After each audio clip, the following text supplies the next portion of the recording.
Hey everybody, the Real Estate Doctor is in, and today we are taking a look at North Tampa. We are focusing on Hernando County, a stretch of nature coast, a beautiful, picturesque place where all those weary travelers want to escape the hustle and bustle of city life and settle down in a more small, picturesque, beautiful landscape, laid back, slower pace, small town, peaceful atmosphere kind of vibe. From its charming downtown areas with local shops and restaurants, residents here also have obviously easy Gulf access, which allows you to have fishing, water sports, and of course, waterfront living opportunities that abound here on the west side of the state. So folks, as we jump into this data on the scenic coast of Florida, I want to tell you about some of the most recent updates that I've put out. If you're new to the channel, the doctor is always in focusing on the data, the breaking news, and everything that's going on in the real estate space. So if that's for you, smash the subscribe button. But without further delay, let's get into the update. All right, folks, gonna dash through a couple of these graphs here.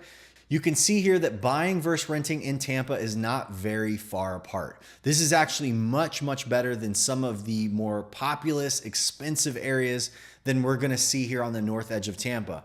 North edge of Tampa is very affordable, and while everybody would like to see these numbers even lower, Tampa is still one of the more reachable price points in the state, and I would say even throughout the country. But right now you can see the cost of buying is around $2,374 versus renting at just $2,100. The gap is very narrow, okay? So it's not a big difference.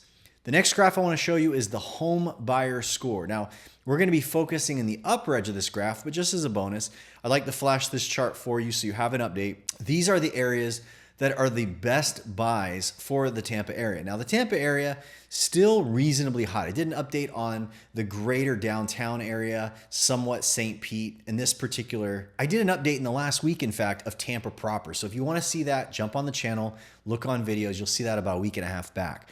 Now, these areas right here, based on how many homes are for sale in these areas, how fast the price reductions are coming, and how much sitting inventory, these are the most likely values available in rank order according to that score. Now, there's many markets that have a lot more opportunities than these, but just to give you an idea, Spring Hill actually takes a couple of the top spots.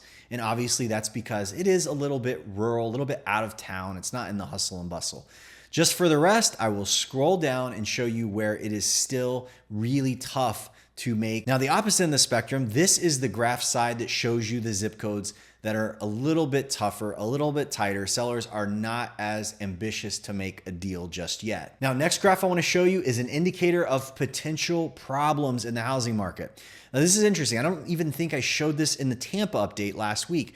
This is important, okay? If you look back, this is a 1988 graph to present. So we got a really long data set here, folks. What this graph shows you is that across all the peaks and valleys, the Tampa marketplace runs a 5.25 average for unemployment. Now, if you average its peaks, its recession average is 7.78%, almost 8% total. Now, the interesting thing that you will notice is that there were massive unemployment spikes that ran well after the 2008 crisis that didn't peak in Tampa until like 2012. So this issue was widely felt, and it took Tampa a long time to recover. I didn't notice such a dramatic second peak. Really, the pronounced one is the pandemic, but honestly, this is incredible that Tampa endured such challenges in the last 2008 market shift. Now, look at this. This is interesting. Across all markets, including the US, we had the pandemic really run out of juice in terms of its high unemployment coming into the early part of this year. It hit the bottom. Now, Tampa came off that bottom, is going vertical again. So Tampa's bottom was actually lower than the state average. So it's 2.5% for its unemployment rate, which is very high level of employment. Wages are probably at record high numbers in this area as a result. But look what's happened since. It's made a direct move off the floor. Now, what you need to notice is that these kinds of moves, when you start to see a precedence, it usually goes in the other direction for quite a series. You can see it from 88, look, goes up nonstop. It didn't shift. Hit the top of recessionary numbers and drops, goes back up. It's not like a stock market where it goes up, down. Even like housing, unemployment does not function the same way. However, one thing we do know that is important for housing is the fact that when these numbers start to climb, defaults on mortgages are soon behind. And I know everybody's sitting here saying, well, this isn't 2008 all over again. Folks, you don't need near as many foreclosures to sink this housing market. I assure you that, and I'm going to show you proof of that as we get into this video. Now, this is the crash predictor for Tampa. Okay, so essentially what this shows you is that over the history of time, homes in Tampa have been pretty affordable. That means that the average person's income, what they would have to pay to buy a house, was around 4.6 times their income. So in Tampa, across the history of time, going back to '07, if a person made $50,000 a year, they were afforded a house at approximately 225 grand. So the multiplier was just 4.5 times, which is good. That means it's not super expensive on average to buy a home here. I did an update on Naples, Florida, which by now has already been published earlier today. And Naples runs at like 8 or 9x earnings on the average. And right now it's far, far higher than that. Now, this is interesting, folks. Tampa took a reprieve and it dropped. And look what's happening in tandem with its unemployment rate. As its unemployment rate drops, but as you can see, interest rates as they've climbed, housing prices as they've climbed, it's driven this up. And just like many of the other markets throughout the US, through the fall of last year, price started to fall in Tampa and it automatically brought down the PE ratio. Well, where it is today, it's going to have to fall 34% to bring that back into balance. And folks, this is July 31. So what's happened since July on this graph, I'll fill in the blank for you, is interest rates have climbed, which would make today in real time, if we had updated data on this through this afternoon, this chart would most likely be somewhere up here, which makes it even further from this line, which means the PE decline needed to bring it to average is 34%. Folks, it never crosses the line and stops. One thing about averages is that once it starts to fall, it typically falls below the line, just like it went from here. It went from here down below, it crossed the line again and came up much, much higher. Now, it takes several years for these types of processes to kind of overlap each other. So we'll see how this goes and we'll see what the future holds, particularly for Tampa. Let's jump into the zip code data. So the next graph we're going to see is the crash graph. This shows the actual percentage of price loss from 2007 to 2012. I like to show this because obviously looking backwards, we can get an indication of how the market functions. Look at this. Case in point, I'm looking at this live with you. Notice how down here, closer to Tampa, everything in this band kind of went down 45%. But as you get up here, look what happens. Spring Hill, right when you get over this county line, everything goes to 50% plus in terms of price loss. Now, nothing changes to a dramatic degree in how that happened, because the further out you get from Tampa proper, why would people move way out here? Well, the obvious, I said in the beginning, peace and quiet and all that.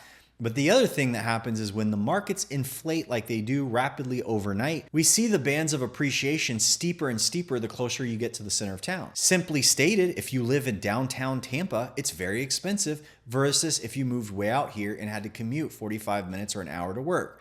Now, if you move out here, you're going to save money. But at the same time, everybody gets the same idea in these hot markets, and people run in unison to the outskirts of town and drive these outer areas up overnight where they see explosive growth that's not typical for their market area. So you see the rollback like you saw in 2012. Now, again, I'm not making any predictions that that's what's coming in the future. You never know. But it's always nice to see historically how an area performed. If I were investing here or I owned here, these are things that I would want to know. And so that's why I'm sharing it with you.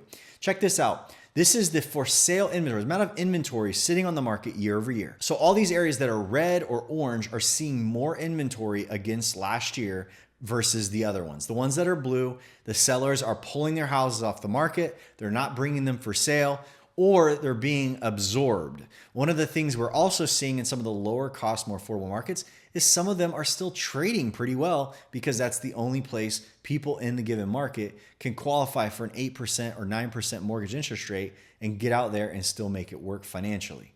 So take a look. You can see here, upper end, still very tight. You're seeing this a lot through Florida, by the way. A lot of different markets just are not seeing a very big leap over last year. In some cases, they're down. So out here, last September, you had 69 homes in the market. This year, you have 51. Okay. A lot of things I'm seeing these areas where the inventory is lower, they're highly mortgaged. So people in these areas probably running cheap mortgages, they're not necessarily putting their houses up for sale because they're still sitting on that mortgage. Now, if you see unemployment, that's the great game changer that I mentioned as I pointed that out in the beginning. If that starts rising, people with mortgages are going to get pressured into sale situations at a time right now when interest rates are absolutely high. We're always trying to be mindful of that. Let's look at time on market, okay? So this is the year over year change for time on market. Some of these areas that are in red are taking a lot longer than they did last year, and those might be opportunities for you to make a move. For instance, in like Brooksville, 41% here, 36% here. So you're seeing some day on market times climb in these particular areas. By the way, month over month, where is inventory starting to pick up? These are where 1 month to the next, there's very little sell-off, and all of a sudden people are still bringing homes to the market and they're starting to stack up. So the more orange, the more red, you're seeing possibly a steeper slowdown in buyer activity. You're seeing more people putting their homes on the market versus situations where people are just not actively buying them. Price cuts, obviously, if people are seeing their day on market lingering, they're seeing some more competitive environment in their market, and they're concerned they're going to need to bring the price down to outsell the seller. These are the ones where you're going to see it. This is really high, 44%, 50%, 55%. These areas right here where you're really seeing them well over 30%, meaning that 4 out of 10, 1 out of 3, 4 out of 10, that's a high number of listings in a given area, particularly for Florida markets. It's common that you see 16%, 20% maybe. But when you start seeing some of these markets going well over 30%, that's a high indication that there might be a little bit of an anxious seller. And particularly if you look back at that day on market time. So I'll show you day on market times in these areas. So you see them red. You have 71 days on market is a much longer time historically than maybe some of the trading that's going on in these particular areas. So these are, longer down market times. Sellers get a little anxious. They start moving the price down. You have an opportunity to possibly make a deal on a property. Let's take a look at a couple other things that I find interesting in relation to trying to check for trouble. This one up here, this had low year over year inventory increase, but look how many homes are mortgaged there. Huge number, 70%. So anything over 60, 65%, if you've been watching my channel, I really start to key in and see like, hey, there's possible risk there. But look, most of these rural areas, a lot of people have bought in cash. So you see these areas right here, only 38% of all the homes in 34601 have a mortgage on them. So there's very low likelihood that you're going to have massive panic selling. Doesn't mean you can't see a price correction in those areas. You absolutely can. What happens even if the people are all cash, those people aren't the ones that need to be in the market at all. So even though they may withdraw their home in the face of people that do have mortgages putting their house out there and then obviously banging the price down, being highly motivated, these people will just back off the market and wait. But it doesn't mean their house doesn't feel the impacts of the other sellers, okay? But look at these areas. Spring Hill's got a decent amount of mortgage activity, which is to be expected. These people are moving in. Look at this, outskirts of the middle of town. And again, if you watched last week's update, you caught more on that. Let's look at the poverty rates. I believe Tampa proper is probably 12%, 12 to 13%, the entire metropolitan area.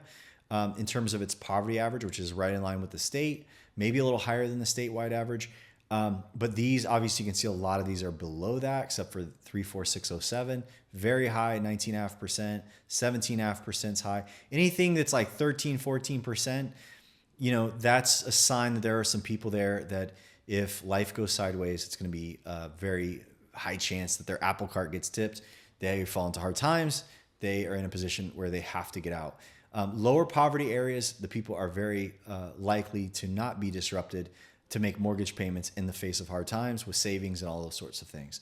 So that's it, folks. That's the Hernando County, North Tampa update. Put in the comments below what you think is happening in the market next. If you have any special requests on markets for me to do updates, I keep a running list. I literally put down everything that people ask and run them into the future. So we've got some exciting updates coming up next week. There have been many that we've done in the past 2 weeks. I think over the past 2 weeks, 6 or 7 separate major markets in Florida and now Austin and Texas, Atlanta's coming up next week. There's a bunch of different markets that have been added additional to Florida. So make sure you stay tuned to the channel for all things real estate. The doctor is in on the daily. Thank you sincerely for listening to this point. It means a ton to me. Secondly, I'm going to ask you to do one more thing. Smash the like button, and you know it. Drop in the comments, say hello, give me some feedback on the video. And once again, any suggestions for future content? Got some exciting updates breaking that I want to mention as I close.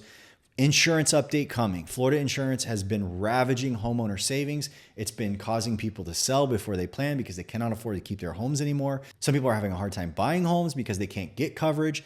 So we're going to cover some really serious changes that will impact all Florida. I'm going to talk about that here in the next few days, and also major real estate reforms that I believe are going to dramatically change. And one side, at one side of this discussion, you have realtors. At the other side, you have homeowners. One of these parties is, I believe, going to win big, and one of these parties is going to lose big.